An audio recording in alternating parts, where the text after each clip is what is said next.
नमस्ते बच्चों।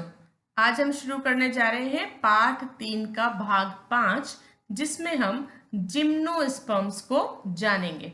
तो बच्चों, ये जो जिम्नोस्पर्म शब्द है, इसमें दो शब्द होते हैं। जिम्नोस जिम्नोस का अर्थ होता है नेकेड, नेकेड यानी कि बिना कवर के, नग्न। और स्पर्मा का शब्द अर्थ होता है सीड। तो इसका अर्थ, शब्द का जो अर्थ निकलता है वो है नग्न बीजी, या हम इसको एक और नाम से जानते हैं, अनावृत बीजी, यानी कि ऐसे बीज जिनके ऊपर कोई आवरण उपस्थित नहीं है। तो ये था जिम्नोस्पर्म का शाब्दिक अर्थ। तो देखो, ये ऐसे पौधे होते हैं जिनमें बीजांड या बीज अंडाशय भित्ति से ढके हुए नहीं होते, अर्थात बीज अनावृत होते हैं या नग्न होते हैं।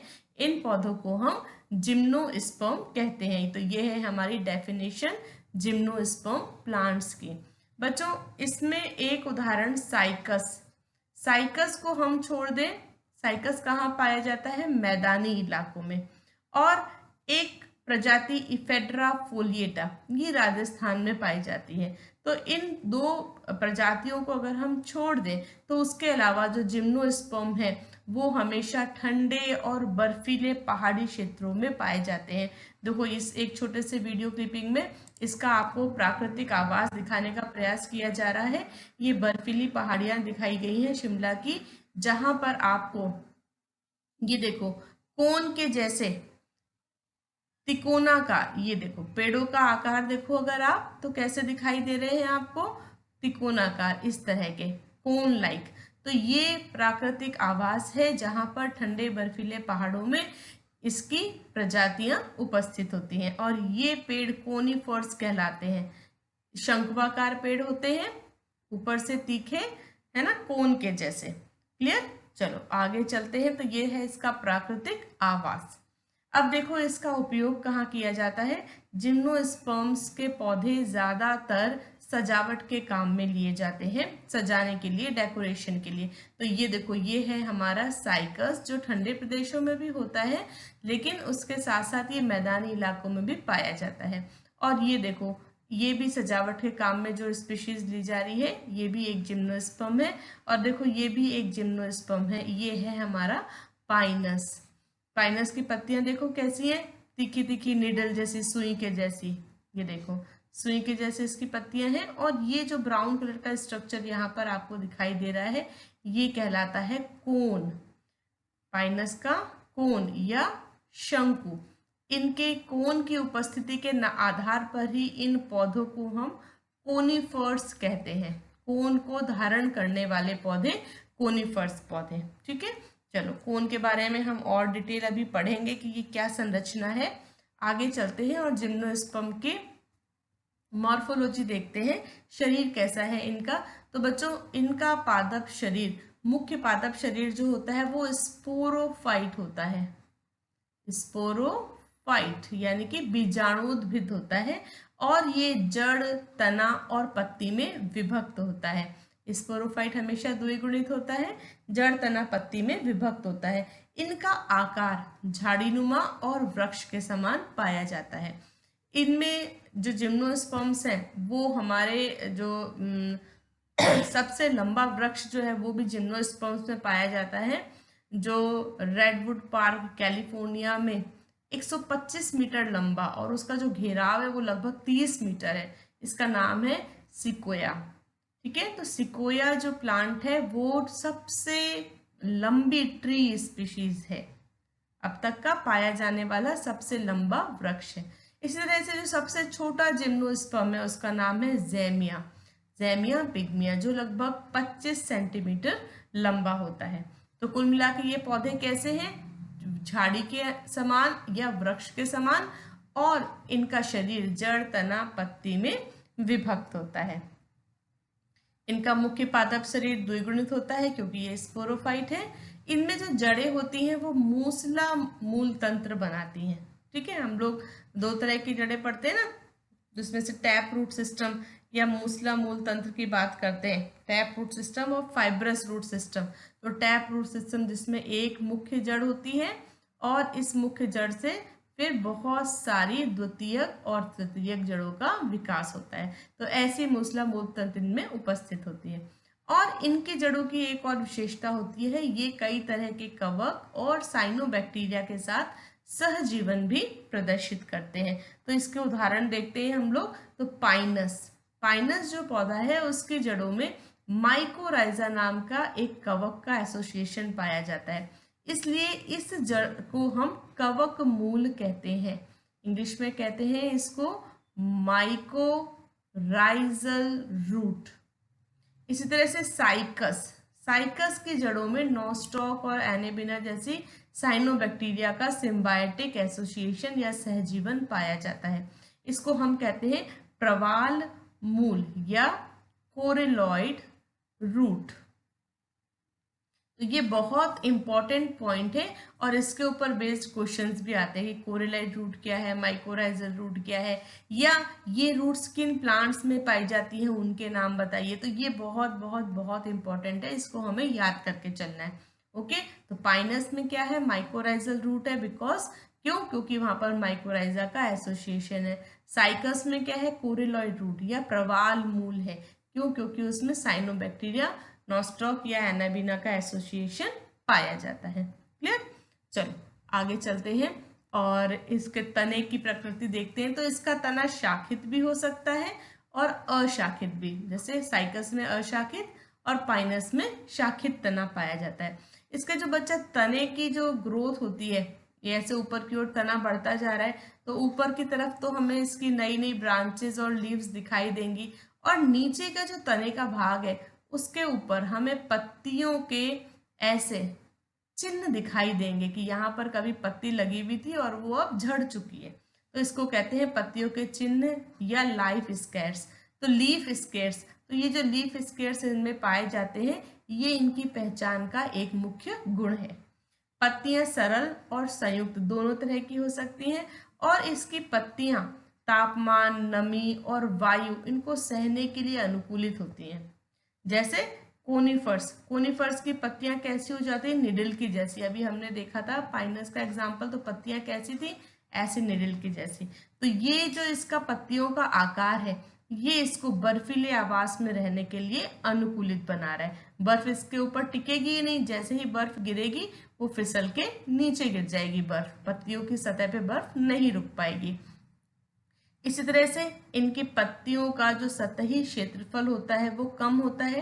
क्यूटिकल की मोटी परत पाई जाती है, और रंध्र हमेशा गर्त के, पत्तियों में गर्त के अंदर संकन स्ट्रोमेटा, ऐसा गर्त होता है और इसके अंदर धसे हुए स्ट्रोमेटा उपस्थित होते हैं। ये जो तीनों पॉइंट हैं, ये तीनों पॉइंट इसका एक अनुकूलन प्रदर्शित करते हैं कि ये पादप कम से कम पानी को वाष्पोत्सर्जित करे, पानी का वाष्पोत्सर्जन कम करे।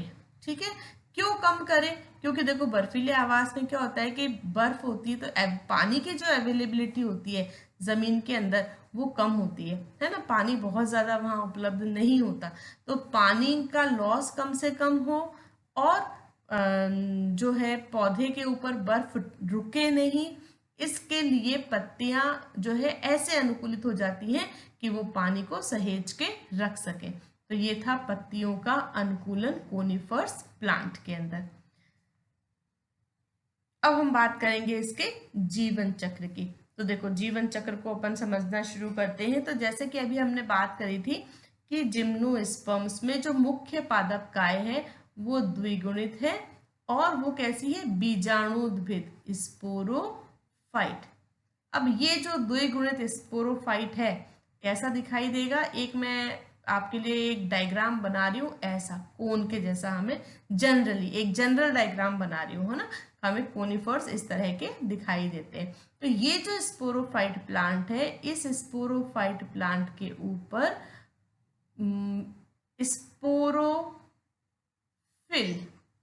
स्पोरोफिल को हम क्या कहते हैं, बीजाणु पर्ण विकसित होते हैं। ये जो बीजाणु पर्ण है, ये कैसी पत्तियां होती हैं, ये विशेष प्रकार की पत्तियां होती हैं जिनके ऊपर बीजाणुधानियों का विकास होता है। ठीक है, बीजाणुधानी का विकास होता है। और बीजाणु धानियां यहाँ पर दो तरह की पाई जाती हैं, एक और एक दो। तो ये हमारी बीजाणुपर्ण है और ये जो गोलाकार संरचना मैंने आपको दिखाई है ये क्या है, ये है बीजाणुधानी स्पोरेंजिया, स्पोरेंजिया। ठीक है, अब देखो ये मैंने दो अलग अलग बनाई है, तो इसमें से एक हमें बड़ी दिखाई दे रही है, एक छोटी दिखाई दे रही है। तो ये जो हमें बड़ी आकार में बड़ी धानी दिखाई दे रही है तो ये कहलाती है वृहद बीजाणु धानी। ठीक है, मेगा स्पोरेंजिया, मेगा स्पोरेंजिया। और ये जो छोटा दिखाई दे रहा है ये क्या है, ये है लघु बीजाणुधानी या माइक्रो स्पोरेंजिया। ठीक है, तो दो तरह के बीजाणुधानियों का विकास होता है और दोनों बीजाणुधानियों में अंतर क्या है, अंतर ये है कि ये है हमारा फीमेल पार्ट और ये है इस प्लांट का मेल पार्ट। क्लियर, यानी कि यहाँ पर किसका विकास होगा, यहाँ पर विकास होगा पराग कणों का और यहाँ पर विकास होगा अंड कोशिका का। क्लियर होगी बात। तो इस तरह से स्पोरोफाइट में दो तरह के बीजाणुपर्णों का विकास होता है और उसके अंदर दो तरह के अलग अलग बीजाणुओं का विकास होता है। इसलिए हम जिम्नोस्पर्म्स को हेटेरोस्पोरस या विषम बीजाणुक कहते हैं। विषम बीजाणुक, हेटेरोस्पोरस, दो तरह के स्पोर पैदा कर रहे हैं इसलिए हेटेरोस्पोरस कहलाते हैं हमारे जिम्नोस्पर्म्स। क्लियर हो गई बात। चलो, अब ये जो बीजाणुपर्ण है ये पेड़ के ऊपर कोई एक सिंगल पत्ती के रूप में लगे हुए नहीं होते, स्पोरोफिल सिंगल लगी हुई नहीं होती है, ये स्पोरोफिल आपस में जुड़कर कोन का विकास करती है। इस तरह से ये मैं यहाँ पर देखो एक कोन का डायग्राम बना रही हूँ, ये देखो ये क्या शो कर रही है, ये स्पोरोफिल्स हैं अलग अलग जो यहाँ पर व्यवस्थित हैं और इस तरह से कोन का विकास कर रही है। ओके, तो ये मैंने यहाँ पर मेगा स्पोरोफिल्स को शो किया है। ये मेगा स्पोरोफिल मिलकर जो कोन बना रही है ये कहलाता है फीमेल कोन। इसी तरह से ये जो हमारी माइक्रोस्पोरोफिल्स है, माइक्रोस्पोरोफिल्स भी कोन का निर्माण करेंगी और ये कोन मेगा स्पोरोफिल की अपेक्षा थोड़ा छोटा होता है। ठीक है, क्योंकि इस जो माइक्रोस्पोरोफिल है ये खुद भी छोटी है ना, इसलिए इससे जो कोन बन रहा है वो भी पतला और छोटा दिखाई देता है। तो इस तरह से प्लांट के ऊपर दो तरह के कोन का विकास होता है, फीमेल कोन और मेल कोन। क्लियर हो गई बात। तो दो तरह के कोन हमें पौधे के ऊपर लगे हुए दिखाई देंगे। अब अपन जीवन चक्र को आगे बढ़ाते हैं और देखते हैं कि किस तरह से इसमें जनन की क्रिया, लैंगिक जनन की क्रिया होती है। तो देखो यहाँ पर हमने ये वाला चित्र आप वापस देख रहे हो, तो मैं यहीं से आपको वापस शुरू करूंगी। तो इसको मैं एक बार यहाँ पर वापस बना रही हूँ। तो ये हमारी एक मेगा स्पोरोफिल है, इस मेगा स्पोरोफिल के ऊपर ये दो बीजांड काय है। ये क्या दिखाई दे रही है संरचना हमें, ये है हमारा बीजांड काय, न्यूसेलस। ठीक है, अब इस न्यूसेलस के अंदर क्या होता है कि कोई एक कोशिका, ये एक कोशिका बीजाणु मात्र कोशिका की तरह व्यवहार करना शुरू करती है। तो इस बीजाणु मात्र कोशिका में, ये बीजाणु मात्र कोशिका कैसी है, द्विगुणित है। अब इस बीजाणु मात्र कोशिका में अर्धसूत्री विभाजन होता है। अर्धसूत्री विभाजन के फलस्वरूप इस एक कोशिका से चार कोशिकाओं का निर्माण होता है। 1 2 3 4, चार में से तीन कोशिकाएं डीजनरेट हो जाती हैं, समाप्त हो जाती हैं और केवल एक कोशिका जीवित रहती है और ये एक कोशिका अंड कोशिका की तरह कार्य करती है। तो फाइनली हमारे पास क्या है, ये हमारी मेगा स्पोरोफिल है। इस मेगा स्पोरोफिल के ऊपर ये 1 और 2 बीजांडकाएं हमें दिखाई दे रहे हैं, और इसके अंदर 1 और 1 ये अंड कोशिकाएं। तो ये दोनों हमारे पास में अंड कोशिकाएं हैं, अंड कोशिका। ठीक है। अब देखो मेल कोन के अंदर क्या हो रहा है। मेल कोन के अंदर ये जो हमारी माइक्रोस्पोरोफिल है, यहाँ पर ये है हमारी लघु बीजाणुधानी या माइक्रोस्पोरेंजिया। ये क्या है, लघु बीजाणुधानी। अब इसके अंदर बहुत सारे विभाजन होते हैं। सबसे पहले तो अर्धसूत्रीय विभाजन होते हैं ना। विभाजन कैसे हैं ये ध्यान रखना, यहाँ पर गुणसूत्रों की संख्या हमें आधी करनी है। ठीक है, तो अर्धसूत्रीय विभाजन होते हैं जिसके फलस्वरूप अनेक बहुत सारे पराग कण यहाँ पर विकसित होते हैं। क्लियर। तो ये पराग कण भी हैप्लॉइड है और अंड कोशिका भी हैप्लॉइड है, अगुणित है। अब ये जो परागकण यहाँ विकसित हुए हैं ये वायु के माध्यम से, तो यहाँ परागण किसके द्वारा होता है, वायु के द्वारा होता है। तो वायु के माध्यम से ये परागकण कहाँ पहुंचेंगे, ये पहुंचेंगे अंड कोशिका के पास में। क्लियर। और अंड कोशिका के पास पहुंच के ये अंकुरित हो जाएंगे। अंकुरित होने के पश्चात ये अपने जो इनके अंदर अगुणित केंद्रक है उसको इस अंड कोशिका के साथ में संलयन होगा। तो यहाँ अगला स्टेप क्या आ जाएगा कि अंड कोशिका और जो हमारा परागकण है उसका संलयन। तो संलयन की क्रिया क्या कहलाती है, निषेचन। तो अंड कोशिका निषेचित हो गई। निषेचन के फलस्वरूप क्या संरचना बन गई, द्विगुणित युग्मनज, जाइगोट। तो द्विगुणित जाइगोट का विकास हो गया। अब बच्चों ये जो द्विगुणित जाइगोट है ये धीरे धीरे यहाँ पर इसी जगह पर ये जो हमारी बीजाणुधानी मेगा स्पोरोफिल है, मेगा स्पोरोफिल, तो इस मेगा स्पोरोफिल के ऊपर ही बिल्कुल इसी जगह पर ये युग्मनज ये परिपक्व होता है। परिपक्व होकर ये निर्माण करता है बीज का। ठीक है, और ये बीज अंकुरित होकर इस स्पोरोफाइट का विकास करेगा। क्लियर, बात समझ में आ गई आपको। तो यहाँ पर बच्चों ये जो बीज बन रहा है, तो देखो बीज की पोजीशन कैसी है, बीज कहाँ पर स्थित है। अगर हम इसको एक चित्र के द्वारा देखें, जैसे आप आम खाते हो तो आम का पौधा जो आम का जो फल है उसके अंदर आपको बीज दिखाई देता है, जबकि यहाँ पर बीज कहाँ उपस्थित है, ये हमारी मेगा स्पोरोफिल है। तो एक बीज यहाँ लगा हुआ है और एक बीज यहाँ लगा हुआ है, और ये बीज बस एक सीड कोड से आवृत है। इसके ऊपर किसी भी तरह की फ्रूट्स, जैसे फ्रूट की वॉल्स होती है ना, कितनी सारी हम पढ़ते हैं, एक्टोडर्म, मेसोडर्म, एंडोडर्म, उसके अंदर होता है सीड कोड और फिर होता है सीड। तो यहाँ पर वो कोई भी अंडाशय की भित्तियां उपस्थित नहीं है, केवल एक ये सीड कोड है और ये हमारी मेगा स्पोरोफिल है जिसके ऊपर ये बीज लगे हुए। तो ये बीज का प्रकीर्णन हो जाएगा।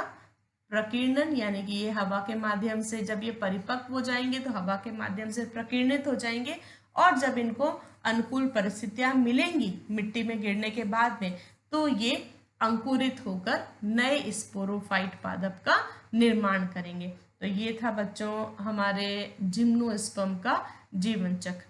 यहाँ पर बच्चों देखो ये बिल्कुल हम अब जहाँ इसके पहले जो हमने पढ़ा था टेरिडोफाइट, तो उसमें हमने ये देखा था कि हम बीज की प्रकृति की ओर बढ़ रहे थे, कि बीज का निर्माण थोड़ा थोड़ा शुरू हुआ था, और यहाँ पर बीज पूरी तरह से बनने शुरू हो गए हैं। ठीक है ना। तो लेकिन ये बीज अभी कैसे हैं, अनावृत हैं, बट बीज का निर्माण पूरी तरह से स्पोरोफाइट पादप के ऊपर ही हो रहा है। और एक चीज और देखो यहाँ पर आप गैमिटोफाइट, गैमिटोफाइट स्टेज कहाँ गई है ना, स्पोरोफाइट की बात कर रहे हैं, ये गैमिटोफाइट स्टेज कहाँ गई। गैमिटोफाइट मतलब गैमिट्स, तो गैमिट्स कहाँ है हमारे पास में, अंड कोशिका की बात कर रहे हैं हम यहाँ पर, और यहाँ पर हम परागकणों की बात कर रहे हैं यानी कि नर युग्मक। तो गैमेटोफाइट प्रावस्था यहाँ पर स्वतंत्र नहीं है, वो पूरी तरह से एक कुछ दिनों की अवधि के लिए आ गई है ना, जहां पर एक जीवन काल का हिस्सा था ब्रायोफाइट्स में, है ना। एल्गी में तो क्या था, पूरा का पूरा ही गैमेटोफाइट था मेन प्लांट बॉडी, ब्रायोफाइट्स में भी। फिर धीरे धीरे हम कहाँ पहुंच गए थे, टेरिडोफाइटा में आए तो ब्रायोफाइट और गैमेटोफाइट और जो स्पोरोफाइट स्टेज थी वो दोनों स्टेजेस पाई जाती थी ब्रायोफाइटा में और टेरिडोफाइटा में। लेकिन यहाँ आते आते क्या हो गया, यहाँ आते आते जिम्नोस्पर्म तक पहुंचते पहुंचते जीवन चक्र में जो गैमेटोफाइट स्टेज है वो स्वतंत्र रूप से खत्म हो गई। अब ये गैमेटोफाइट स्टेज सिर्फ कहाँ उपस्थित है, जब गैमीट्स बन रहे हैं, है ना। तो स्पोरोफाइट के ऊपर ही कुछ समय के लिए गैमीट्स निर्माण तक गैमेटोफाइट स्टेज है, फिर गैमीट्स का वापस संलयन हो जाता है और वो द्विगुणित अवस्था में प्रवेश कर जाते हैं। ठीक है, तो अगुणित अवस्था यहाँ पर बहुत कम समय के लिए पाई जाती है। तो ऐसा जो बच्चों लाइफ साइकिल होता है जिसमें द्विगुणित अवस्था ही डोमिनेंट अवस्था होती है ना। द्विगुणित अवस्था या स्पोरोफाइट अवस्था वो प्रभावी अवस्था है, और गैमेटोफाइट अवस्था ये कुछ समय के लिए यानी कि कुछ एक कोशिकीय या कुछ कोशिकीय अवस्था तक ही सीमित रहती है। तो ऐसे लाइफ साइकिल को हम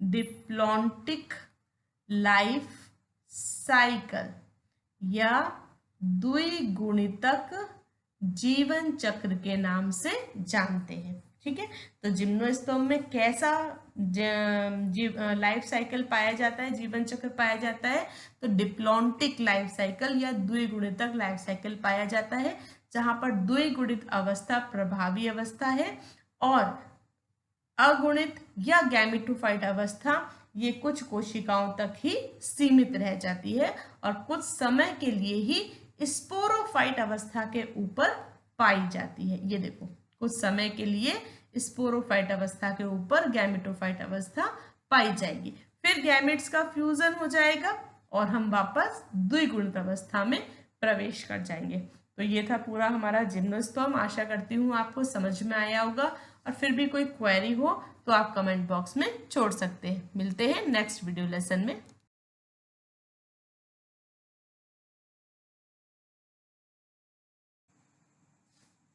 नमस्ते बच्चों, आज हम शुरू करने जा रहे हैं पाठ 3 का भाग 4, जिसमें हम पढ़ेंगे टेरिडोफाइटा। बच्चों, ये जो शब्द है टेरिडोफाइटा, ये एक ग्रीक भाषा से लिया हुआ शब्द है जो दो शब्दों से मिलकर बना है, टेरॉन और फाइटोन। टेरॉन का अर्थ होता है फेदर, फेदर यानी कि पंख, और फाइटोन का अर्थ है पादप, यानी कि ऐसे पौधे जिनकी पत्तियां पंख के समान दिखाई देती हैं, इनको हम टेरिडोफाइट्स में रखते हैं। ठीक है, और ये बच्चों ऐसे पौधे होते हैं जो स्थल पर उगने वाले सबसे पहले पौधे थे जिनमें सुस्पष्ट संवहन ऊतक और ऊतक तंत्र उपस्थित था, यानी कि वैस्कुलर बंडल, जाइलम और फ्लोएम, ये इन पौधों के अंदर उपस्थित था। तो ये सबसे पहले वैस्कुलर बंडल वाले पौधे थे जो जमीन पर पाए जाते थे। ठीक है, अब देखो नेक्स्ट पॉइंट, इनको हम वैस्कुलर एम्फीबियंस भी कहते हैं। तो एम्फीबियंस तो हम ब्रायोफाइट्स को भी कह रहे थे। क्यों कह रहे थे? क्योंकि ब्रायोफाइट्स जो पौधे थे उनको अपना जीवन चक्र पूरा करने के लिए स्थल और थल दोनों जगहों की आवश्यकता होती थी, है ना। स्थल और जल दोनों आवास चाहिए होते थे। तो ठीक वैसे ही यहाँ भी लैंगिक जनन के लिए या लैंगिक निषेचन के लिए जल की आवश्यकता होती है, इसलिए इन पौधों को भी हम वैस्कुलर एम्फीबियंस कहते हैं। ब्रायोफाइट्स को तो एम्फीबियंस कह रहे थे, लेकिन टेरिडोफाइट्स को हम वैस्कुलर एम्फीबियंस कहते हैं क्योंकि इनके अंदर वैस्कुलर बंडल उपस्थित होते हैं। क्लियर हो गया ये पॉइंट? चलो आगे इनका आवास देखते हैं, ये पाए कहाँ जाते हैं। तो बच्चों ये नम, आर्द्र और छायादार स्थानों पर बहुतायत से पाए जाते हैं, लेकिन इसकी कुछ प्रजातियां जैसे एक्टिनोप्टेरिस रेतीली मिट्टी में भी पाई जाती है। तो कुल मिलाकर उनके लिए पानी वाला आवास होना जरूरी है, पानी उसके आसपास होना जरूरी है। अब यही कारण है इनका एक तो आवास और दूसरा निषेचन की शर्त के निषेचन के लिए जल की आवश्यकता होगी। तो इन दो कारणों से इनका जो भौगोलिक विस्तार है वो सीमित भौगोलिक क्षेत्रों तक ही होता है, यानी कि टेरिडोफाइट्स बहुत ज्यादा विविधता वाले आवास में नहीं रह सकते। जहां पर इनको नम और छायादार आवास मिलेगा और निषेचन के समय यानी कि लैंगिक जनन के समय पानी मिलेगा, जल की आवश्यकता होती है इनको, तो उन्हीं आवासों में ये उग सकते हैं, पाए जाएंगे। ठीक है, आगे चलते हैं, देखते हैं। देखो कायिक जनन इसमें सामान्य रूप से नहीं होता, लेकिन कुछ पौधों में अपस्थानिक कलिकाओं एडवेंटेशियस बर्ड्स या विखंडन फ्रेगमेंटेशन द्वारा कायिक जनन को देखा गया है। नेक्स्ट पॉइंट में हम बच्चों इसका जीवन चक्र कवर करेंगे। देखो ये इसका टेरिडोफाइट्स का सबसे इम्पोर्टेंट भाग आ गया अपने इस वीडियो लेसन का कि जीवन चक्र। जीवन चक्र में बच्चों हम लोग इसकी लैंगिक और अलैंगिक दोनों प्रकार के जनन किस तरह से इसमें होते हैं उसको देखेंगे। तो बच्चों जो टेरिडोफाइट पौधों का मुख्य पादप होता है, यानी कि मुख्य पादप काय, वो द्विगुणित होती है और ये कहलाती है स्पोरोफाइट, बीजाणुद्भिद। ठीक है, अब बीजाणुद्भिद में आपको पॉइंट्स कौन कौन से लिखने हैं, कवर करने हैं, वो आप मेरे साथ साथ नोट करोगे। तो सबसे पहला पॉइंट स्पोरोफाइट, ये मुख्य पादप काय का निर्माण करता है और द्विगुणित होता है। दूसरा पॉइंट यहाँ पर देखो आप कवर करोगे, स्पोरोफाइट जो है उसका शरीर तना, पत्ती और जड़ में विभेदित होता है। ठीक है, अभी इससे पहले हमने जितने भी ये एल्गी और ब्रायोफाइट्स पढ़े थे उनमें विभेदन नहीं था, लेकिन यहाँ पर जड़, तना और पत्ती का विभेदन उपस्थित है। ये अपना दूसरा पॉइंट है। तीसरा पॉइंट, इसमें जो बच्चों पत्तियां पाई जाती हैं, पत्तियों के आधार पर टेरिडोफाइट्स को दो प्रकार में विभक्त कर सकते हैं।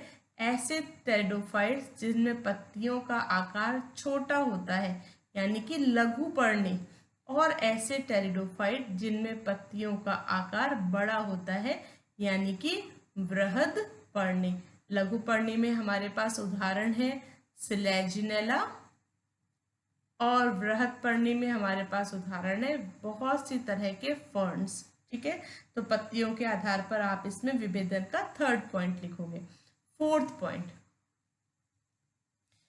इनमें इन सामान्य पत्तियों के अलावा एक विशेष प्रकार की पत्तियों का विकास होता है जिनको हम कहते हैं बीजाणुपर्ण या स्पोरोफिल। ये जो बीजाणुपर्ण होते हैं बच्चों, ये फर्टाइल होती हैं, यानी कि इस बीजाणुपर्ण के ऊपर बीजाणुधानी का विकास होता है। बीजाणुधानी, स्पोरेंजिया।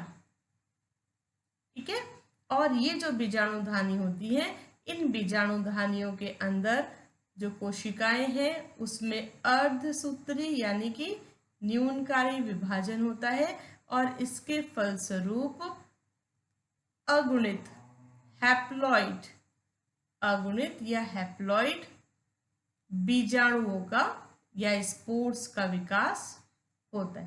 क्लियर, तो ये विशेष पॉइंट है बीजाणुपर्ण की उपस्थिति। ये यहाँ पर इसका ये आप पांचवा पॉइंट क्लियर करोगे।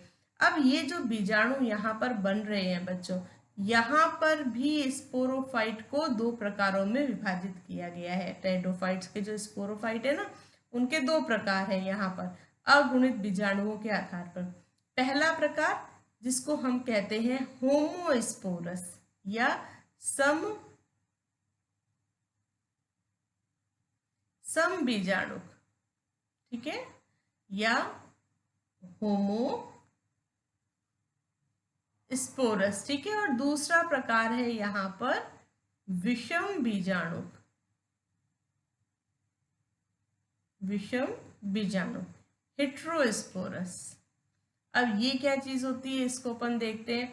तो सम बीजाणु, जैसा कि आपको नाम से पता ही चल रहा है कि बीजाणु कैसे हैं, सारे के सारे जो बीजाणु बन रहे हैं वो समान प्रकार के बन रहे हैं।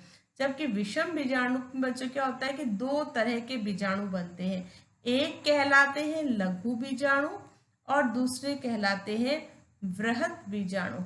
अब ये जो लघु बीजाणु होते हैं ना, ये अंकुरित होने के बाद में जब इसका जर्मिनेशन होगा बीजाणु का, तो ये नर गैमिटोफाइट, नर युग्मकोद्भिद का निर्माण करेंगे या इसका विकास करेंगे।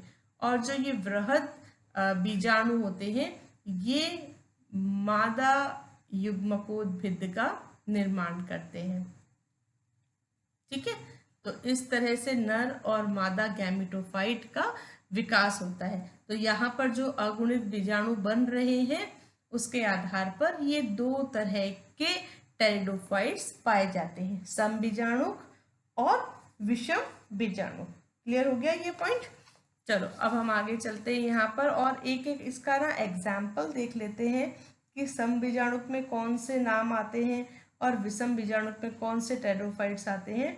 तो देखो जो सिलेजिनेला और साल्विनिया, इनके अंदर दो तरह के बीजाणुओं का निर्माण होता है। तो यहाँ पर मैं उदाहरण लिखूंगी, वृहद बीजाणु में सिलेजिनेला और सम बीजाणु और यह होमोस्पोरस, इसमें मैं नाम लिखूंगी लाइकोपोडियम। तो ये एक एक नाम आप लोग यहाँ पर एग्जाम्पल भी इसका याद कर सकते हो। ठीक है बच्चों, तो ये अपना फोर्थ पॉइंट हो गया बीजाणु पर्ण।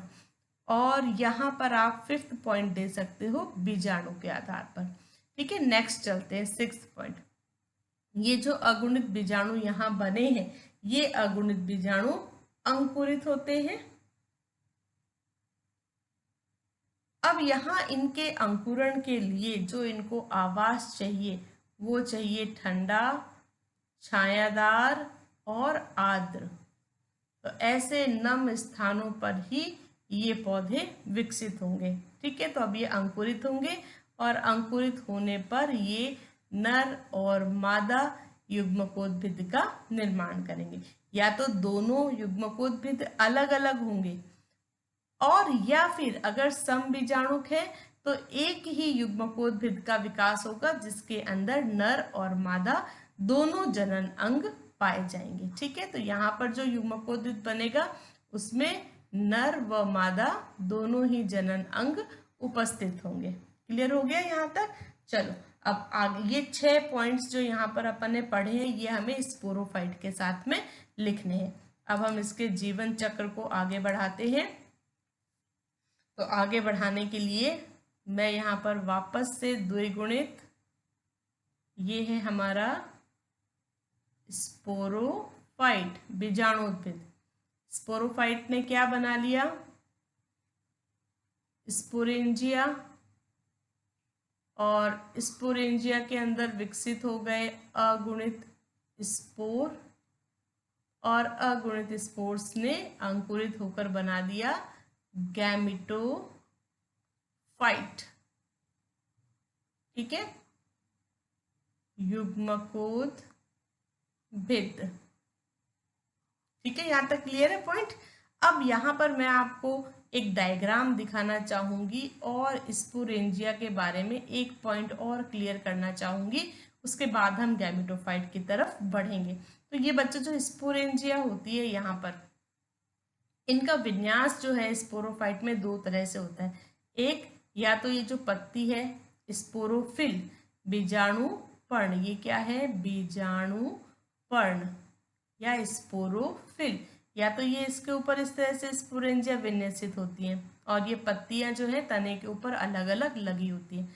और दूसरी स्थिति होती है कि ये जो बीजाणु पर्ण है ये आपस में इस तरह से इकट्ठा हो जाती हैं समूह के रूप में। और एक शंकु के आकार का संरचना बना लेती है जिसको हम स्ट्रोबिलस कहते हैं। तो या तो स्ट्रोबिलस के रूप में बीजाणुपर्ण या स्पोरोफिल का गुच्छा बन जाता है, और या फिर ये बीजाणुपर्ण एक एक करके पौधे के ऊपर अलग अलग लगे रहते हैं। तो बीजाणुपर्ण की स्थिति को क्लियर करने के लिए मैं आपको दो डायग्राम्स दिखाती हूँ। ये देखो, ये फर्न है, और फर्न में आप यहाँ पर ऑब्जर्व करो तो ये ऑरेंज कलर से पत्तियों के ऊपर आपको छोटे छोटे स्पोरेंजिया लगे हुए दिखाई दे रहे हैं। तो ये पूरी स्पोरोफिल कहलाती है, बीजाणुपर्ण, और जिसके ऊपर बहुत सारे स्पोरेंजिया लगे हैं। ये इसका राइजोम है, ये इसकी रूट्स हैं, और ये जो आपको ऐसी संरचना दिखाई दे रही है ये एक नई लीफ का निर्माण करेगी। ठीक है। नेक्स्ट देखो, सिलेजिनेला। सिलेजिनेला में ये आपको स्टेम दिखाई दे रहा है हरे रंग का, ये राइजोफोर जहाँ से जड़ें निकल रही हैं, और ये पत्तियां, और ये जो पत्तियां हैं ये स्पोरोफिल्स हैं, बीजाणुपर्ण है जो गुच्छे में स्ट्रोबिलस का निर्माण कर रहे हैं। एक और पौधा देखो, इक्विजिटम, यहाँ पर भी बीजाणुपर्ण समूह में इकट्ठा हो गए हैं और स्ट्रोबिलस का निर्माण किया है। और ये एक जलीय टेरिडोफाइट है, साल्विनिया, जो पानी के ऊपर तैरता हुआ पाया जाता है। ये इसकी फ्लोटिंग लीव्स हैं जो पानी के ऊपर होंगी, और ये छोटी छोटी सबमर्ज्ड लीव है, और ये राइजोम है। ठीक है। तो ये कुछ चित्र हैं जो हमारे टेरिडोफाइट्स पौधों को प्रदर्शित कर रहे हैं। यहाँ पर आप फर्न में और सिलेजिनेला में पत्ती के आकार में अंतर को देखकर, ये फर्न तो हमारा वृहद पर्णी है जिसमें बड़ी पत्तियां उपस्थित हैं, और ये सिलेजिनेला हमारे लघु पर्णी का उदाहरण है जिसकी पत्तियों का आकार बहुत छोटा है। चलो, तो अब यहाँ से आपको ये स्पोरेंजिया वाले पॉइंट्स क्लियर हो गए होंगे। तो आगे चलते हैं। आगे चलने से पहले मैं इसको थोड़ा सा इरेज कर देती हूँ ताकि हमारे पास प्रॉपर जगह बन जाएगी, और हम शुरुआत करेंगे अब गैमेटोफाइट से। ये जो हमारे बच्चों गैमेटोफाइट यहाँ पर बना है, ये गैमेटोफाइट कैसा दिखाई देता है, चलो इसको देखते हैं।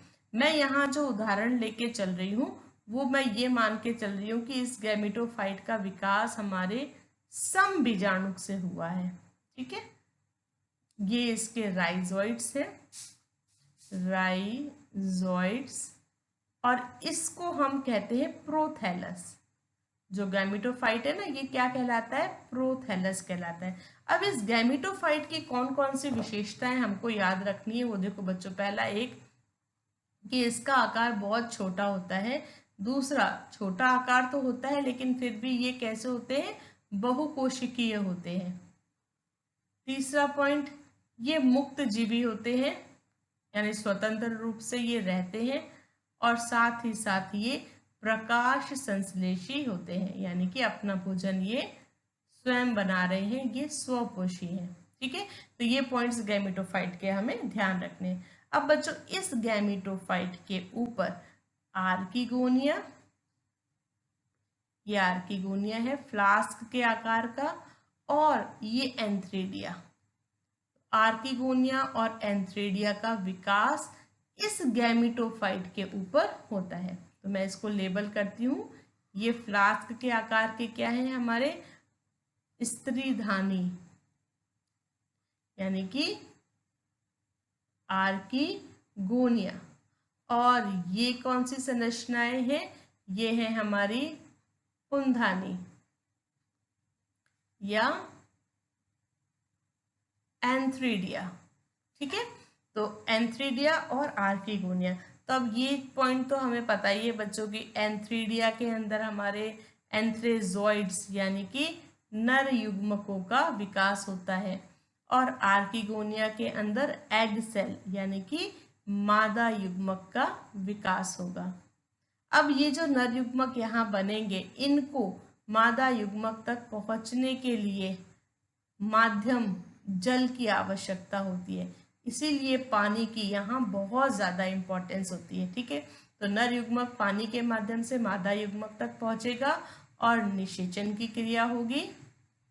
अब निषेचन के फलस्वरूप एक द्विगुणित संरचना बनेगी जिसको कि हम जाइगोट कहते हैं। द्विगुणित युग्मनज या जाइगोट का यहाँ पर विकास हो जाएगा। ये मादा युग्मक अगुणित, नर युग्मक अगुणित, ये हमारा गैमेटोफाइट अगुणित। ठीक है, स्पोरोफाइट कैसा था? द्विगुणित था। स्पोरेंजिया में अर्धसूत्री विभाजन हुआ, स्पोर्स बन गए अगुणित। ठीक है, यहां तक का लाइफ साइकिल समझ में आ गया।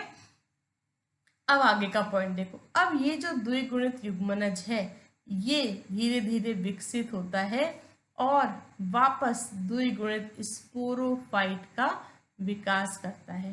तो अब ये विकास कैसे होता है? विकास के क्रम में देखो, द्विगुणित युग्मनज है, ये कहाँ बना है, इसकी पोजीशन देखना आप। ये हमारा गैमेटोफाइट है, इसके राइजोइड्स हैं, और ये हमारा आर्किगोनिया है। इसके अंदर ये अभी जाइगोट है।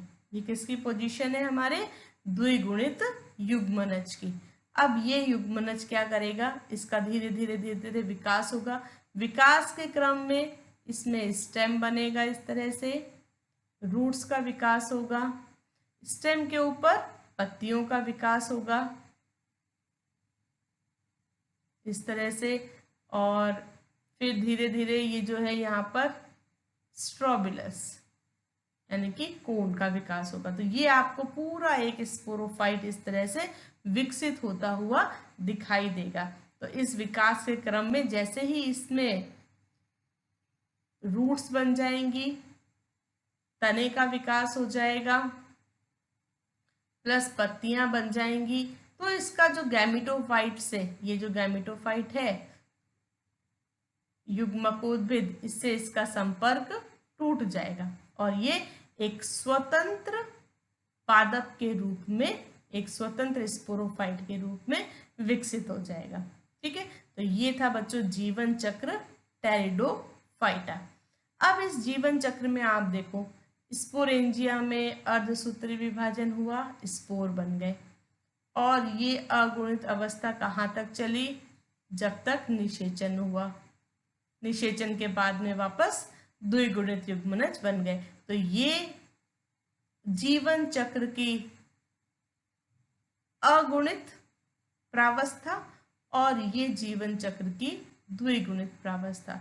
तो ऐसा जीवन चक्र जिसमें अगुणित और द्विगुणित दोनों प्रावस्थाएं हमें स्पष्ट रूप से दिखाई देती हैं, उसको हम कहते हैं डिप्लो हैप्लॉन्टिक लाइफ साइकिल या द्विगुणितक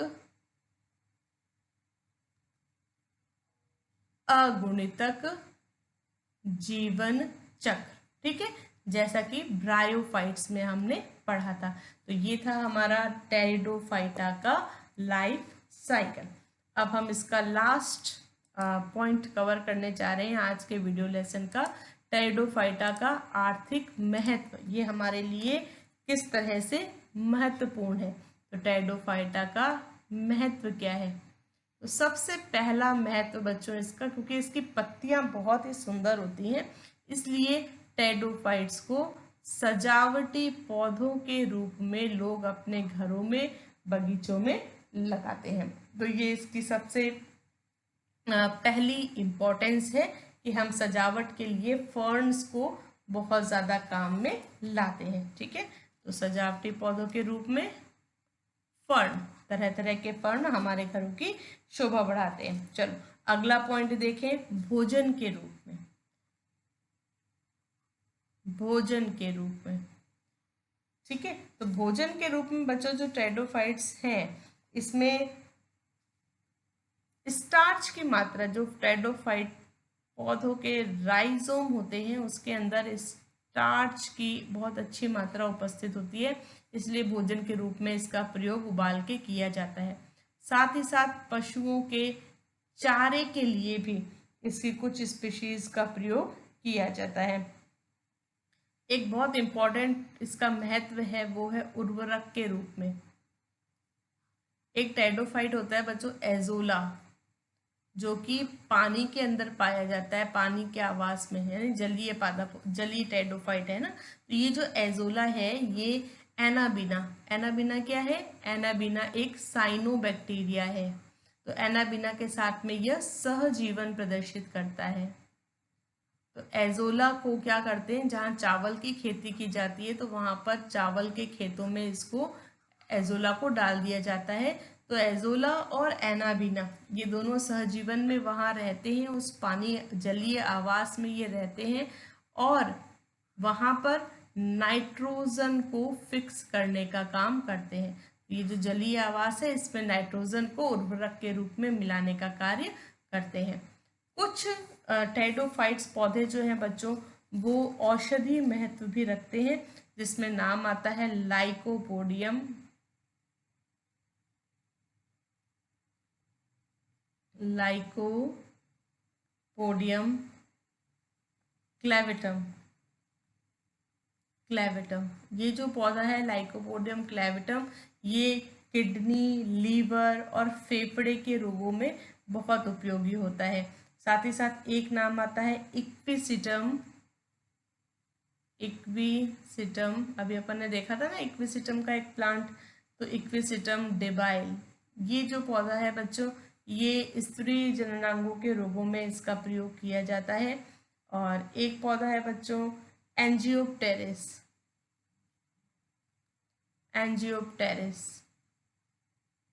ये जो एंजियोप्टेरिस पौधा है बच्चों, इसका प्रयोग अगर कुत्ता काट लेता है और उससे जो रेबीज रोग हो जाता है तो वहाँ पर इसका प्रयोग किया जाता है। और एक होता है पौधा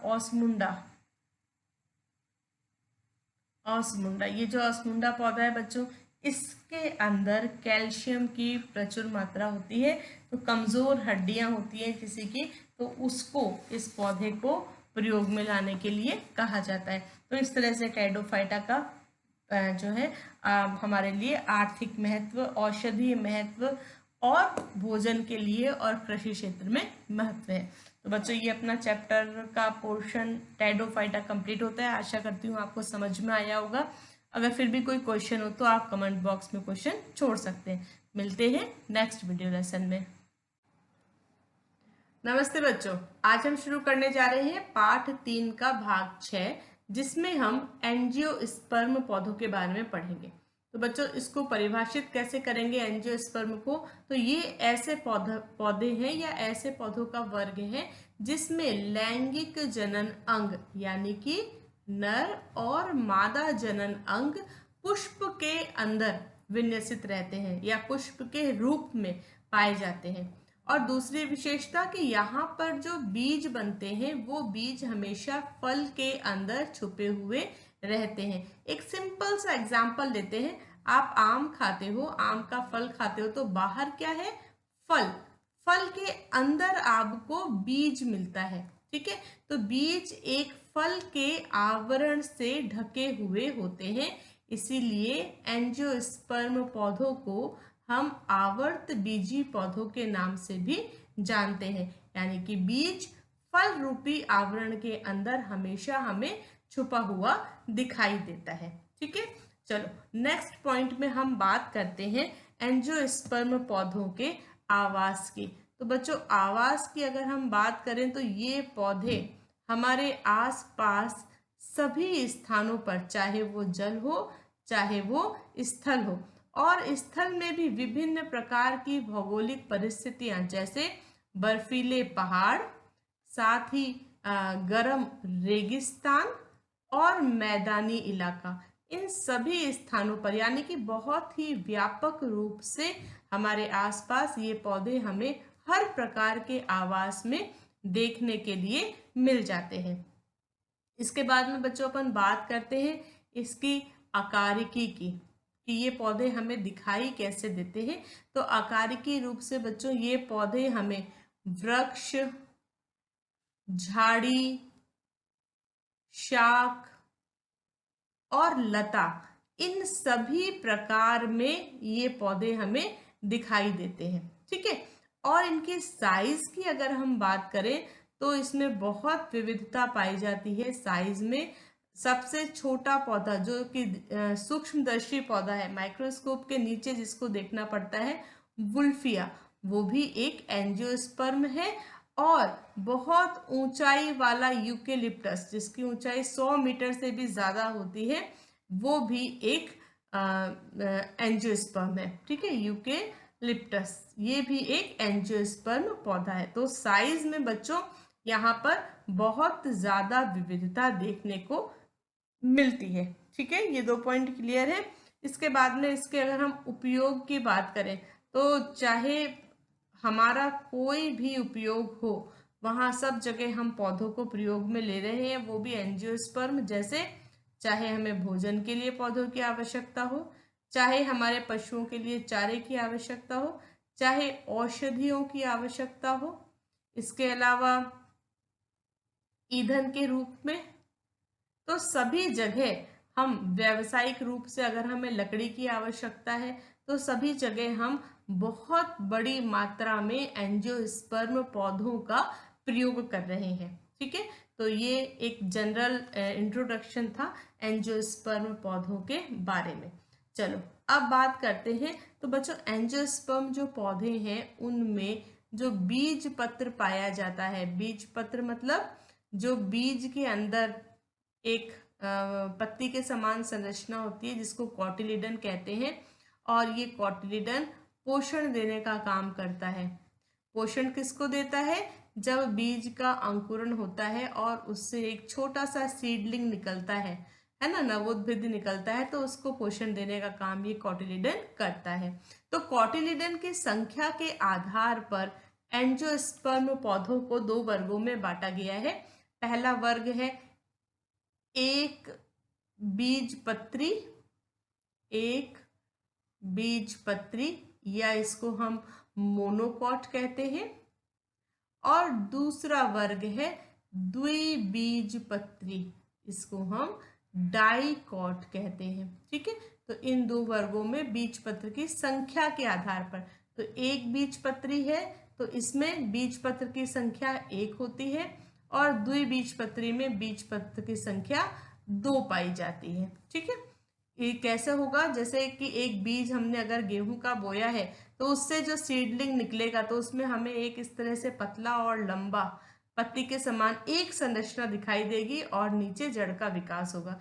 तो ये एक बीजपत्र को प्रदर्शित कर रहा है। ऐसे ही द्विबीजपत्री में जैसे आप अगर चने को अंकुरित करके देखो तो जैसे ही चने के बीज का अंकुरण होता है तो हमको ऐसे 2 पत्ती के समान संरचनाएं दिखाई देंगी, नीचे ये जड़ होगी और यहाँ पर छोटा सा प्रांकुर उपस्थित होगा।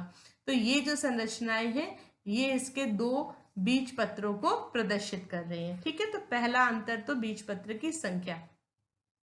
उसके बाद में अगर हम एक बीजपत्री और द्विबीजपत्री पौधों की पहचान करना चाहें तो दूसरी पहचान हम इसकी पत्ती की संरचना के आधार पर कर सकते हैं। तो जो एक बीजपत्री पौधे होते हैं उनमें पत्ती के अंतर समानांतर शिरा विन्यास उपस्थित होता है। ये किस तरह का दिखाई देता है कि अगर आप किसी भी घास को तोड़ो और उसकी पत्ती को आप एक बार ऑब्जर्व करो तो उसमें आपको इस तरह से शिराविन्यास दिखाई देगा, पतली पतली लाइनों के रूप में, समानांतर लाइनों के रूप में।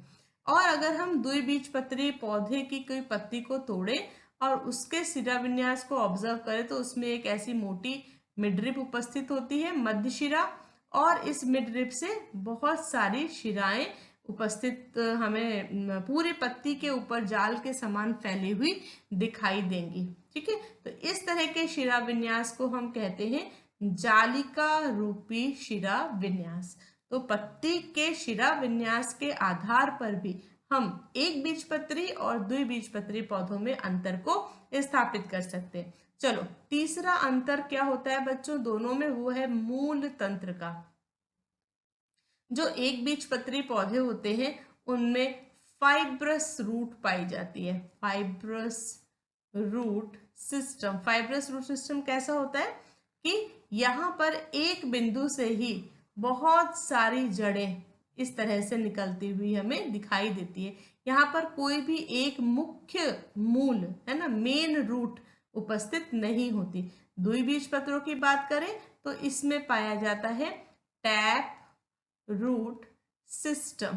टैप रूट सिस्टम में क्या होता है, एक मुख्य जड़ होती है, ये एक मेन रूट है, और इस मेन रूट से फिर द्वितीयक और तृतीयक जड़ों की उत्पत्ति होती है। ठीक है, तो इसको हम क्या कहते हैं, मूसला मूल तंत्र भी कहते हैं। तो ये मूल तंत्र के आधार पर भी एंजियोस्पर्म पौधों के जो एक बीजपत्री और द्विबीजपत्री दो वर्ग हैं, इनकी हम पहचान कर सकते हैं। चौथा अंतर बच्चों, एक बीजपत्री और द्विबीजपत्री जो पौधे हैं उनमें पुष्प के आधार पर होता है। तो पुष्प के जो विभिन्न पुष्प चक्र होते हैं, पुष्प चक्र कौन से? बाह्य दल पुंज, पुंकेसर, ठीक है। तो ये पुष्प चक्र कहलाते हैं। तो पुष्प चक्र के उपांग संख्या में 3 होते हैं, इसीलिए इन फूलों को हम ट्राइमेरस फूल भी कहते हैं। ट्राइमेरस, त्रिटयी पुष्प भी कहते हैं। किस तरह से? 1, 2 और 3। और यहाँ पर कैसे उपांग उपस्थित होते हैं? उपांग या तो संख्या में 4 होते हैं या संख्या में 5 होते हैं। तो अगर 4 उपांग उपस्थित हैं तो वो कहलाता है टेट्रामेरस, और अगर 5 उपांग उपस्थित है तो वो कहलाता है पेंटामेरस। किस तरह से? 5, 1, 2, 3, 4 और 5। तो 5 बाह्य दल पुंज होंगे, 5 दल पुंज होंगे और 5 ही यहाँ पर हमें एंड्रोशियम या वो एंथर्स हमें दिखाई देंगे, और टेट्रामेरस में 4 होंगे। क्लियर? तो ये 4 अंतर हैं एक बीजपत्री और द्विबीजपत्री पौधों में। तो दोनों वर्गों को हम इन विशेषताओं के आधार पर एक दूसरे से विभेदित कर सकते हैं। चलो अब आगे चलते हैं और हम बात करते हैं पुष्प के लैंगिक जनन अंगों की। तो देखो यहाँ पर एक मैंने पुष्प को प्रदर्शित किया है। तो ये जो संरचनाएं हमें दिखाई दे रही है, ये है इसका बाह्य दल पुंज हरे रंग का, और ये रंगीन पत्तियां जो हमें दिखाई दे रही हैं ये कहलाती हैं दल पुंज। तो दल पुंज और बाह्य दल पुंज ये जनन अंग नहीं है, ये कहलाते हैं सहायक जनन अंग। ठीक है, क्लियर? तो ये जनन की क्रिया में कोई मुख्य भाग नहीं लेते, पर फिर भी इनकी आवश्यकता जनन की क्रिया के जनन को सफल बनाने के लिए इन अंगों की आवश्यकता होती है, इसलिए हम इनको क्या कहते हैं? सहायक जनन अंग। चलो अब हम बात करते हैं पुष्प के मुख्य जनन अंगों की। तो देखो सबसे पहले मैं बात करने जा रही हूं इन संरचनाओं की। ये देखो दिखाई दिया आपको?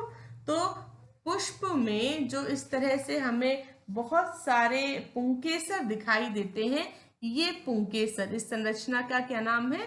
पुंकेसर। और ये जो पुंकेसर हैं ये पुष्प के नर जनन अंग कहलाते हैं। पुंकेसर में आपको 2 स्पष्ट भाग दिखाई दे रहे हैं, ये कहलाता है फिलामेंट या तंतु, और ये जो ऊपर का भाग है ये कहलाता है पराग कोश। ये जो बच्चों पराग कोश होता है, इस पराग कोश के अंदर पराग कणों का विकास होता है। अगर हम इसकी अनुप्रस्थ काटें और उसको अंदर से देखें तो ये हमें कुछ इस तरह का दिखाई देगा।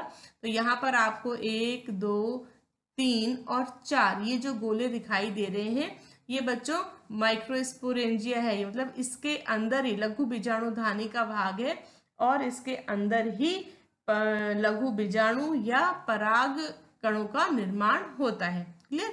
तो ये जो येलो कलर की संरचना आपको दिखाई दे रही है, इसके अंदर एक कोशिका पराग मात्र कोशिका की तरह व्यवहार करती है, और इस पराग मात्र कोशिका में अर्धसूत्री विभाजन होता है। अर्धसूत्री विभाजन के फलस्वरूप हमें पता है बच्चों कितनी कोशिकाएं बन जाती हैं? 4 कोशिकाएं बन जाती हैं। तो एक कोशिका से इस तरह से परागकण चतुष्टक यानी कि एक कोशिका से 4 परागकण बन गए, इसका विकास हो जाता है। अब इसका अगर एक परागकण को अलग निकालकर हम उसकी संरचना देखें तो वो हमें कुछ ऐसा दिखाई देता है। क्लियर? अब यहाँ पर ये दो कोशिकाएं दिख रही हैं परागकण के अंदर, एक बड़ी और एक छोटी। तो ये जो छोटी कोशिका है, इस कोशिका से आगे दो नर युग्मकों का विकास होता है। तो हर एक परागकण के अंदर दो नर युग्मकों का विकास होता है। तो ये था पूरा कैसे परागकणों का विकास हो रहा है या नर युग्मकों का विकास हो रहा है। चलो अब हम आगे बात करते हैं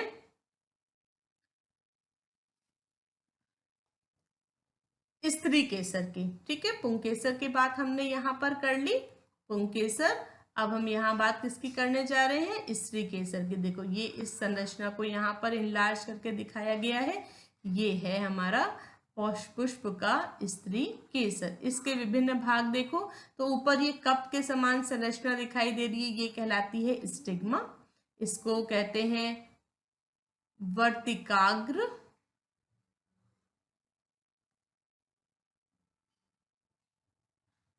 वर्तिकाग्र ये कहलाती है स्टाइल, इसको कहते हैं वर्तिका।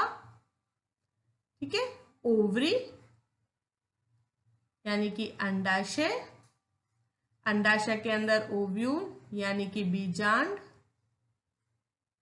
और ये जो ब्लू कलर से दिखाई दे रही है ये है हमारे पुष्प की अंड कोशिका। ठीक है, तो ये है संरचना हमारे पुष्प के स्त्री केसर की। ठीक है, स्त्री केसर जो है वो इस तरह से भागों में विभाजित होता है, वर्तिकाग्र, वर्तिका, अंडाशय, बीजांड, और बीजांड के अंदर अंड कोशिका का विकास होता है। क्लियर ये बात। अब देखो अंड कोशिका का विकास होता कैसे है, इसको हमें यहाँ पर थोड़ा सा समझना है। तो ये जो बच्चों हमारा बीजांड है, बीजांड की संरचना कुछ इस तरह से बनाई जाती है। ये इसका अध्यावरण है और यहाँ पर न्यूसेलस की कोशिकाएं उपस्थित होती हैं। अब ये जो न्यूसेलस है, इसकी कोई एक कोशिका बीजाणु मात्र कोशिका, गुरु बीजाणु मातृ कोशिका की तरह व्यवहार करती है। अब बच्चों ये जो कोशिका है, इस कोशिका में अर्धसूत्री विभाजन होते हैं। अर्धसूत्री विभाजन के फलस्वरूप ये कोशिका 4 कोशिकाओं का निर्माण करती है। अब इन 4 कोशिकाओं में से बच्चों 3 कोशिकाएं, 4 में से 3 कोशिकाएं नष्ट हो जाती हैं, डीजेनरेट हो जाती हैं, और केवल एक कोशिका बचती है। तो ये जो एक कोशिका यहाँ पर बचती है, ये एक कोशिका आगे, ये एक कोशिका बच गई, और ये एक कोशिका पूरे भ्रूण कोश का निर्माण करती है, भ्रूण कोश का निर्माण करती है। भ्रूण कोश को कहते हैं एम्ब्रियो सैक। अब देखो एम्ब्रियो सैक का ये निर्माण करती कैसे है, इसको देखते हैं। ठीक है, तो मैं यहाँ पर बस ये एक संरचना बना रही हूँ जहां पर हमारे पास में एक ये केंद्रक है। ठीक है, ये केंद्रक जो यहाँ पर मैंने दिखाया है, इस कोशिका का केंद्रक। अब ये जो एक केंद्रक है इस कोशिका का, ये समसूत्री विभाजन से विभाजित होता है, और विभाजित होकर ये कितने केंद्रकों का निर्माण करता है, 8। 1 2 3 4 5 6 7 8। यहाँ पर ये एक केंद्रक से 8 केंद्रक बन जाते हैं। मैं इस एक कोशिका की बात कर रही हूँ। ठीक है, इस एक कोशिका की। तो ये जो एक केंद्रक है ये विभाजित हो गया, इसने 8 केंद्रकों का निर्माण कर लिया। अब ये जो 8 केंद्रक हैं, ये बहुत ही विशेष रूप से विन्यासित होते हैं। देखो इनका विन्यास देखने के लिए हम वापस इस चित्र के ऊपर पहुंचते हैं। तो यहाँ पर इस चित्र को एक बार ऑब्जर्व करो। तो यहाँ से बच्चों 1 2 और 3, ये 3 केंद्रक, ये 3 केंद्रक यहाँ पर इस तरह से विन्यासित हो जाते हैं, और ये बनाते हैं एंटीपोडल सेल। तो ये 3 जो कोशिकाएं हैं ये कहलाती हैं एंटीपोडल सेल। 3 कोशिकाओं को और हम अलग लेते हैं, 1 2 और 3। ये 3 कोशिकाएं बच्चों देखो यहाँ पर अरेंज हो गई, और ये कहलाता है एग एपरेटस। अब ये जो बच्चों एग एपरेटस है, इसमें से एक कोशिका तो अंड कोशिका कहलाती है, और बाकी जो 2 कोशिकाएं बच गई वो कहलाती हैं सहायक कोशिका।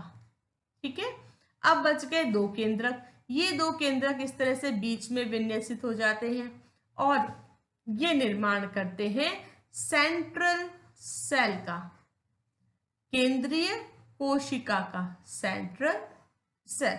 तो इस तरह से बच्चों जो मैच्योर हमारे पास में भ्रूण कोश होता है उसमें ये तीन कोशिकाएं एग एपरेटस, ये तीन कोशिकाएं एंटीपोडल सेल और एक कोशिका बीच में होती है जो कहलाती है सेंट्रल सेल और उसमें दो केंद्रक उपस्थित होते हैं। ये है हमारा भ्रूण कोश या एम्ब्रियो सैक, भ्रूण कोश या एम्ब्रियो सैक। ठीक है, तो यहां तक पॉइंट्स क्लियर है आपको कि किस तरह से स्पोरोफाइट पौधे में हमने नर युग्मक और मादा युग्मकों का विकास किया है। अब हम चलते हैं निषेचन पे और इसके जीवन चक्र पे। तो देखो ये जो हमारा मुख्य पादप काय है ये है बीजाणुभिद द्विगुणित। इसमें लैंगिक जनन अंगों का विकास हो गया, पुंकेसर और स्त्री केसर। पुंकेसर के अंदर परागकण बन गए और स्त्री केसर के अंदर अंड कोशिका का विकास हो गया। अब ये जो परागकण है ये परागकण विभिन्न माध्यमों से इनका प्रकीर्णन होता है, जैसे वायु, जल या विभिन्न प्रकार के कीट। तो ये कुल मिलाकर इनका परागण हो जाता है और ये पहुंच जाते हैं स्टिग्मा के ऊपर, वर्तिकाग्र के ऊपर। अब यहाँ पर पहुंचने के बाद में बच्चों इनमें अंकुरण होता है। अंकुरण होता है, अंकुरण का क्या मतलब है कि यहाँ से एक इस तरह से पराग नली का विकास होता है और यह पराग नली इस बीजांड के अंदर प्रवेश करती है। इस तरह से ये अंकुरण हो गया है इस पराग कण का, पॉलन का, और ये पराग नली बनी है और यह इस बीजांड के अंदर प्रवेश कर रही है। ये जो पराग नली है ये यहाँ पर अपने साथ में दो नर युग्मक लेकर आई है। ठीक है, तो एक परागकण से दो नर युग्मक अंदर पहुंच रहे हैं। क्लियर। अब चलो निषेचन देखते हैं। तो बच्चों एंजियोस्पर्म की बहुत विशेष एक खास इसका कैरेक्टर है द्विनिषेचन, डबल फर्टिलाइजेशन। तो डबल फर्टिलाइजेशन कैसे हो रहा है? तो देखो हमने यहाँ पर बात करी कि हम कितने नर युग्मक ये परागकण लेकर आ रहा है, दो नर युग्मक परागकण लेकर आ रहा है। तो मैं यहाँ पर दो बार नर युग्मक लिख रही हूँ। क्लियर। अब नर युग्मक का कहाँ कहाँ या किसके साथ में संलयन हो रहा है वो हमें देखना है। तो इसको बच्चों मैं यहाँ पॉइंट 1 और पॉइंट 2 कर रही हूँ, इसको आप ध्यान से समझना। तो देखो एक नर युग्मक इसका संलयन होता है इस अंड कोशिका के साथ में। ठीक है, अंड कोशिका। क्लियर। नर युग्मक कैसा है? हैप्लॉइड है। अंड कोशिका कैसी है? हैप्लॉइड है। तो इनके संलयन से हमें एक डिप्लॉइड कोशिका मिल जाती है जिसको हम जाइगोट या युग्मनज कहते हैं। जाइगोट ये बन गया। क्लियर। तो एक तो संलयन की क्रिया यहां हो गई। दूसरा संलयन देखो, ये जो नर युग्मक है इसका संलयन होता है इस केंद्रीय कोशिका के साथ में, सेंट्रल सेल के साथ में। तो इसको मैं अपन यहाँ के क्या लिखेंगे? केंद्रकीय कोशिका। और बच्चों देखो केंद्रकीय कोशिका के अंदर कितने केंद्रक उपस्थित हैं? दो केंद्रक उपस्थित हैं। तो दो केंद्रकों की ये जो कोशिका है इसके साथ एक और केंद्रक जुड़ गया तो 3n, त्रिगुणित। तो त्रिगुणित एक कोशिका का निर्माण हो गया। ये कोशिका कहलाती है भ्रूणपोष कोशिका, जो आगे जाकर भ्रूणपोष का निर्माण करेगी। ठीक है, भ्रूणपोष यानी कि एंडोस्पर्म। और ये जो एंडोस्पर्म है ये इस जाइगोट को पोषण देगा ताकि ये जाइगोट आगे जाकर बीज का निर्माण कर सके। तो जाइगोट से जब बीज का निर्माण होगा तो जो पोषण देने का काम है वो इस एंडोस्पर्म के द्वारा किया जाएगा। क्लियर। तो बच्चों हम वापस आते हैं इस पॉइंट पे कि द्विनिषेचन क्या है। तो द्विनिषेचन को आप कैसे समझाओगे कि चूंकि एंजियोस्पर्म पौधों में एक परागकण दो नर युग्मकों को लेकर आता है और एक नर युग्मक अंड कोशिका के साथ संलयित होता है और दूसरा नर युग्मक केंद्रकीय कोशिका के साथ संलयित होता है। तो यहाँ पर संलयन की क्रिया 2 बार हो रही है, इसलिए हम इसको द्विनिषेचन कहते हैं। क्लियर। अब एंजियोस्पर्म पौधों का एक और बहुत महत्वपूर्ण गुण है, वो कहलाता है त्रिसंलयन, यानी कि ट्रिपल फ्यूजन। इसके ऊपर भी क्वेश्चन बनता है, तो इसको भी आपको बहुत अच्छे से समझना है कि ट्रिपल फ्यूजन क्या है। तो देखो हम यहाँ पर वापस आते हैं जहां पर हमने एंडोस्पर्म कोशिका को बनाया था। यहाँ पर देखो त्रिसंलयन की क्रिया साफ दिखाई देती है। 1, 2 और 3 अगुणित केंद्रकों के मिलने से एक त्रिगुणित केंद्रक का निर्माण हो रहा है, एक त्रिगुणित कोशिका का निर्माण हो रहा है, जिसके कारण हम इस क्रिया को ट्रिपल फ्यूजन कहते हैं, क्योंकि यहाँ 3 अगुणित केंद्रकों का फ्यूजन हो रहा है, संलयन हो रहा है। क्लियर। तो ये त्रिसंलयन, 3 का संलयन, 3 का जुड़ना। और इसका परिणाम क्या होता है? इसके परिणाम स्वरूप हमें एक त्रिगुणित कोशिका मिलती है जो एंडोस्पर्म या भ्रूण पोष का विकास करेगी। क्लियर। ओके, चलो अब हम बात करें जीवन चक्र की। तो यहाँ पर देखो बच्चों, जीवन चक्र में ये जो निषेचन की क्रिया हो गई तो ये जाइगोट बन गया।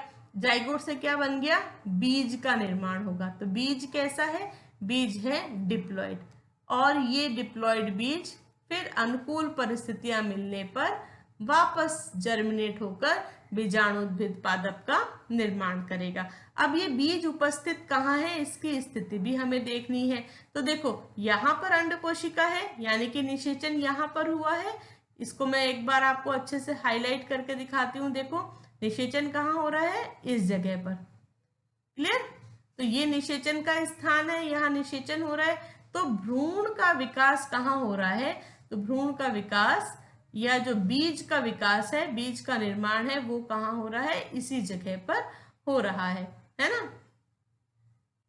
ओके, ठीक है। तो यहाँ पर बीज का निर्माण हो रहा है और बीज कहाँ बंद है? ये देखो ओवरी, ओवरी यानी कि अंडाशय।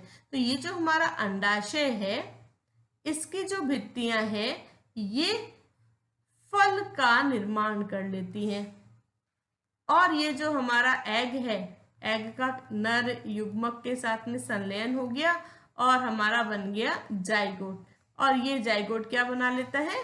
बीज बना लेता है। ये देखो यहाँ पर, ठीक है। तो बीज हमेशा फल के अंदर बंद पाया जाता है, यानी कि ये आवृत बीजी पौधे की एक मेन पॉइंट जो है एंजियोस्पर्म का, कि बीज कहाँ है? बीज फल के अंदर बंद है। ठीक है बच्चों, तो ये था एंजियोस्पर्म का जीवन चक्र। द्विगुणित से प्रारंभ हुआ और यहाँ पर नरयुग्मक के रूप में और अंड कोशिका के रूप में हमें इसकी गैमेटोफाइट स्टेज दिखाई दी, और ये गैमेटोफाइट स्टेज कुछ समय के लिए रही और इसने वापस द्विगुणित युग्मनज बना लिया। ठीक है। तो यहाँ पर एंजियोस्पर्म के जीवन चक्र में मुख्य जो पौधे की अवस्था है वो है द्विगुणित अवस्था। जीवन चक्र में द्विगुणित अवस्था प्रभावी है, और हैप्लॉइड या युग्मकोद्भिद अवस्था जो है यह बहुत ही कम समय के लिए हमें दिखाई देती है। दूसरी बात, गैमेटोफाइट अवस्था जो है वो स्वतंत्र नहीं है, वो पुष्प के ऊपर ही कुछ समय के लिए लगी हुई है। तो इसलिए ये जो जीवन चक्र है जहां पर द्विगुणित अवस्था प्रभावी और अगुणित अवस्था या हैप्लॉइड अवस्था अप्रभावी होती है, ऐसे जीवन चक्र को हम कहते हैं डिप्लॉन्टिक लाइफ साइकिल या द्विगुणितक जीवन चक्र, जैसा कि जिम्नोस्पर्म पौधों में भी उपस्थित था। तो जिम्नोस्पर्म और एंजियोस्पर्म दोनों में जो मुख्य जीवन चक्र का जो नाम है, जीवन चक्र में जो लाइफ साइकिल का जो नाम है वो है डिप्लॉन्टिक लाइफ साइकिल या द्विगुणितक जीवन चक्र, जहां पर बीजाणुोद्भिद अवस्था प्रभावी अवस्था के रूप में पाई जाती है। तो ये था बच्चों अपना इस लेसन का लास्ट टॉपिक, एंजियोस्पर्म का जीवन चक्र।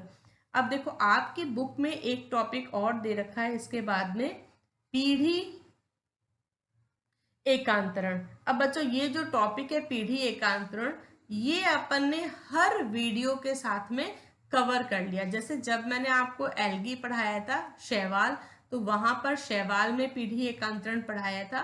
फिर ब्रायोफाइट्स अपन ने पढ़ा था, उसके बाद में वीडियो मैंने बनाया था टेरिडोफाइट्स पे, देन जिम्नोस्पर्म्स और लास्ट ये हमारा एंजियोस्पर्म।